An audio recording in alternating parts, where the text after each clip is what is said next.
Yes, hello, welcome once again to MoDXtra Games and Collectibles, folks. It's time for another action figure review here on the channel. And as you can see on the screen in front of you right now, today's installment is going to be taking a closer look at the G.I. Joe Classified Series Leatherneck Figure.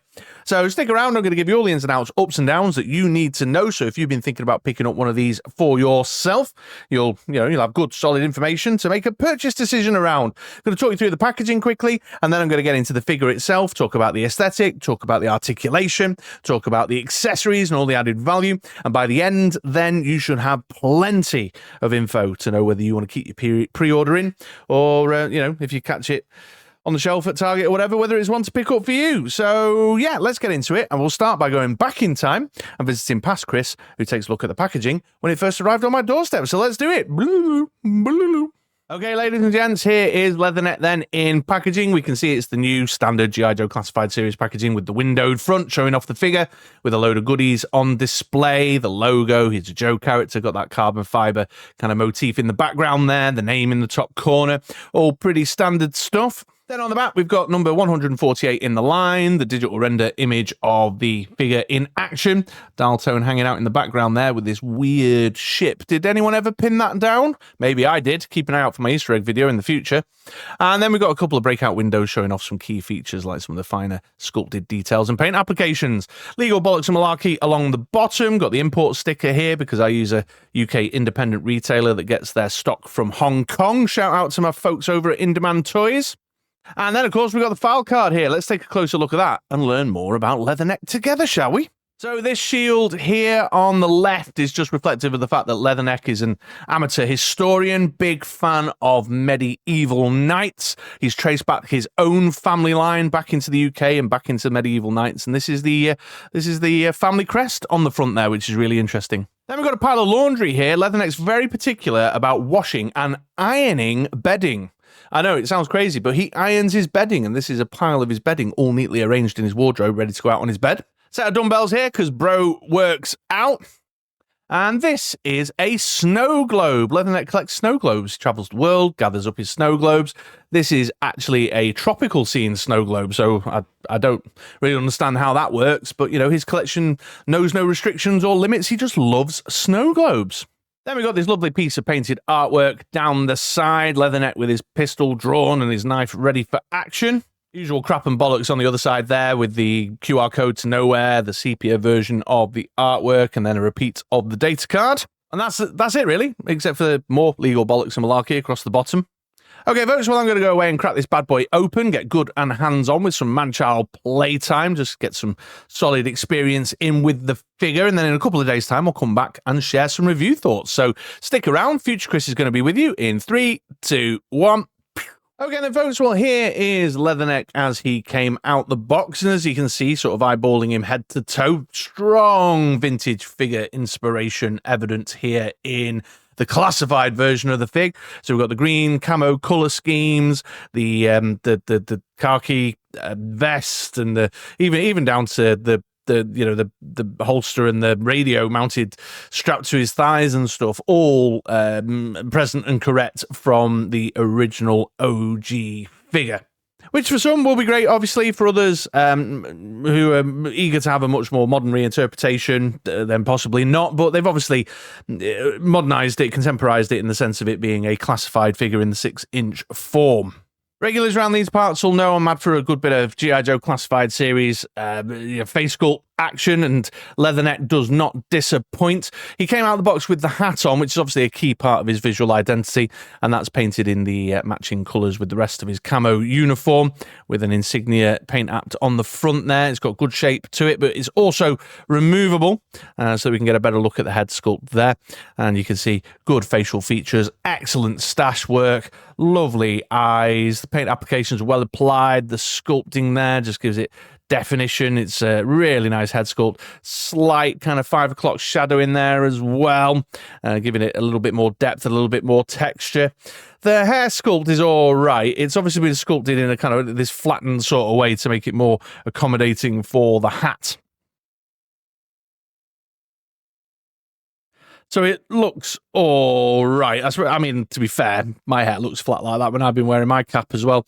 But I'm not the biggest fan of the hair sculpt design. But I mean, all the usual features are there. It's all well sculpted in. You can probably see the paint applications along the hairline for me are a little bit shaky, a little bit shoddy there, which is a shame. Kind of breaks you out of the experience because some of that finer detail stands out. Popping the hat on, of course, disguises that. That, in fact, the hat may be the explanation as to why some of that paint application isn't so well applied. And just to revisit it very briefly, you can see some of the finer detail in the sculpting on the peak of the hat there, for example, and the contour shapes in the main body of the hat as well, which is lovely. Moving further down, we can see lots of other excellent finer details, sculpted details and paint applications to bring it to life. Got these little pins on his collar there with a little dash of brass on them to bring it to life. The paint applications across the zips and the latches and the padded section on his vest there. The grenades and the knife sheath all breaks it up, but in a kind of symmetrical way that's easy on the eye. Got the insignia here on the shoulder as well, just giving it a little splash of colour, the skull and crossbones with a couple of stars, and then more sculpted details like the rolled up sleeves and the pockets. And the sculpted detail in the back, which I always appreciate with G.I. Joe Classified, because it's just an attention to detail on a section that's largely going to be covered by the backpack. Leatherneck's got a little embellishment on each of the wrists. He's got his bracelet here on his right wrist and then the watch on the left. Neither of these are sculpted on. They're both removable. You can take the bracelet off like that. It's on a little clasp. And then the watch you can take off by removing the hand and popping it down. That's kind of cool, you know, if you want to chop and change and mix and match stuff up, or you're a kit basher and you want to pop the watch on someone else, it's handy. Thinking like Doc and Recondo, they all had their watch sculpted on, I think, if I remember rightly. Did Chuckles, was his removable? Can't remember. But obviously, always make sure you put the face the right way up so that the time is facing the correct direction when he reads his clock. This thing I found to be a bit of a faff, actually. I keep knocking it off all the time when I was posing him up, and it ended up on the floor and very nearly lost before I recorded this review, but I managed to obviously find it. So it's okay, but it's a bit of a, bit of a liability. And then we've got his rank on this shoulder here. Moving down into the legs, these are airborne stroke halo jumpers legs, I think.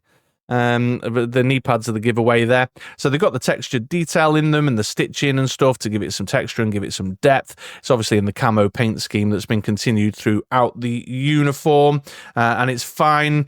And then we've got the belt holding the holster and the little radio pouch here with all the extra sculpted details. The aerial was a little bent on mine, but that's fine. Little replacement magazine for his pistol and stuff.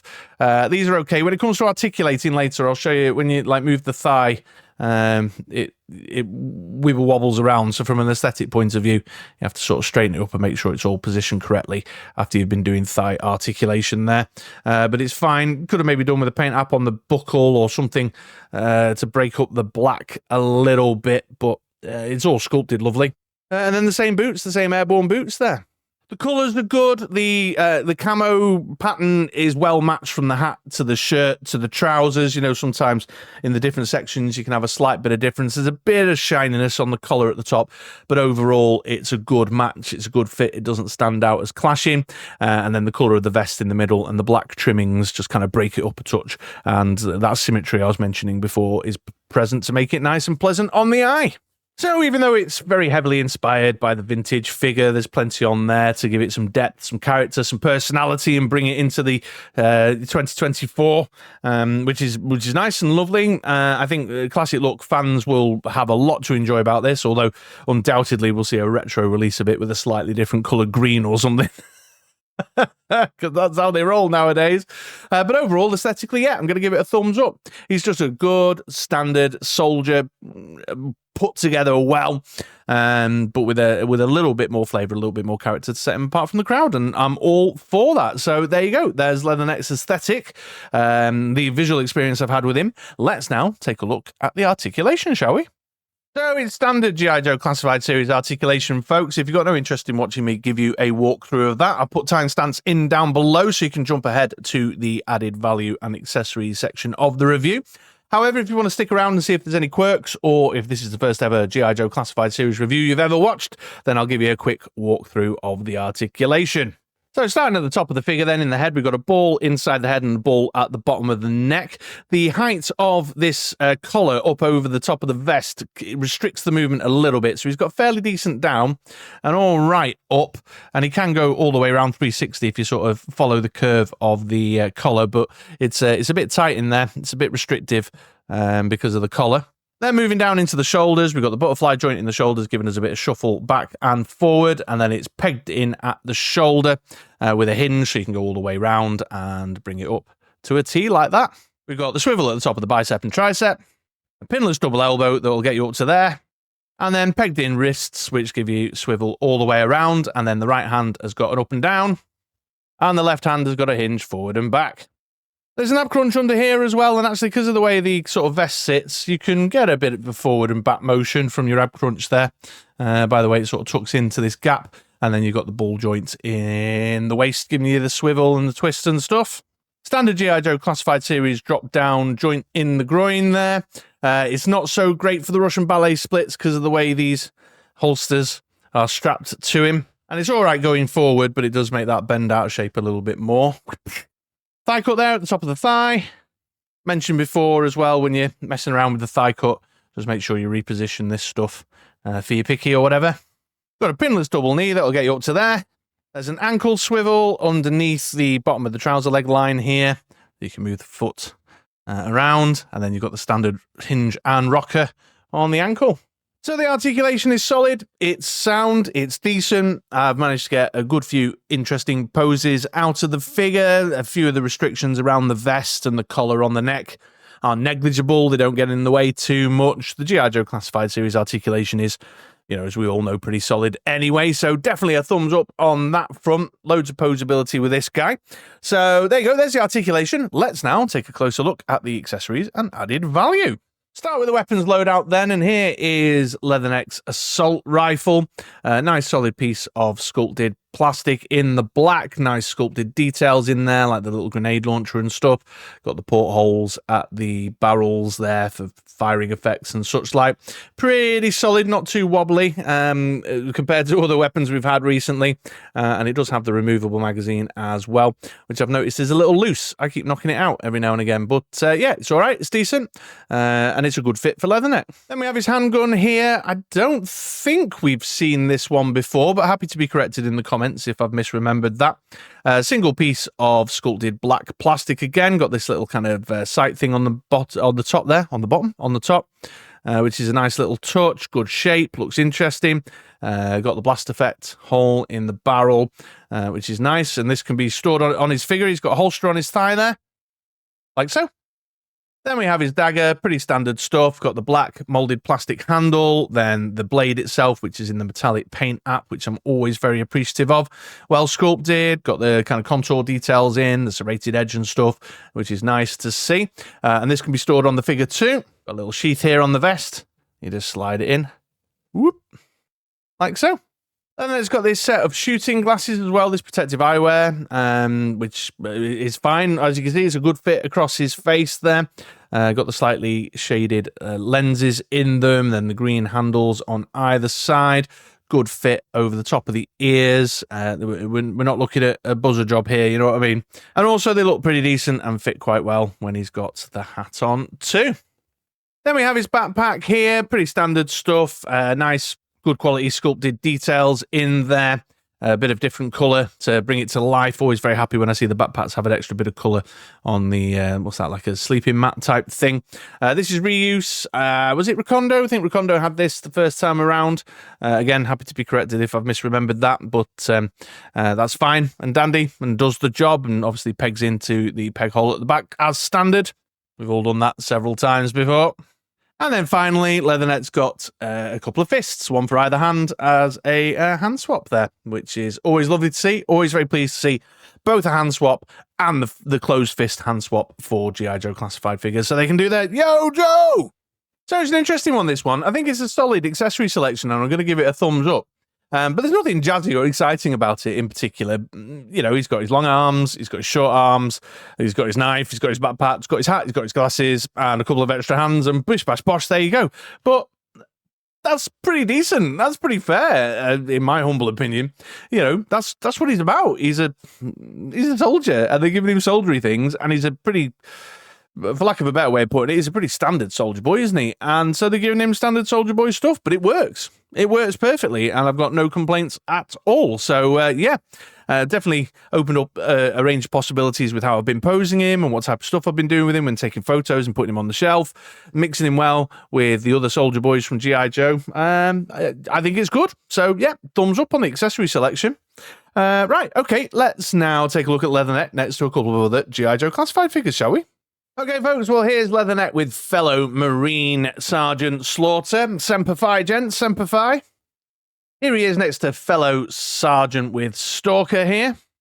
And here's Leatherneck next to fellow Wave member, the Saw Viper, which I think is probably going to be the next review coming along. Maybe not. We'll see how I get on with my recording. Well, here we are then, folks. Here's Leatherneck making his way around on the turntable so you can get a nice 360 view of the figure. And while you're taking a look at that, I'll share some final thoughts, and it's pretty straightforward. He's a solid G.I. Joe classified fig. He's, you know, he is what he is. I've got no complaints at all. I've enjoyed playing around with the figure the last couple of days a great deal.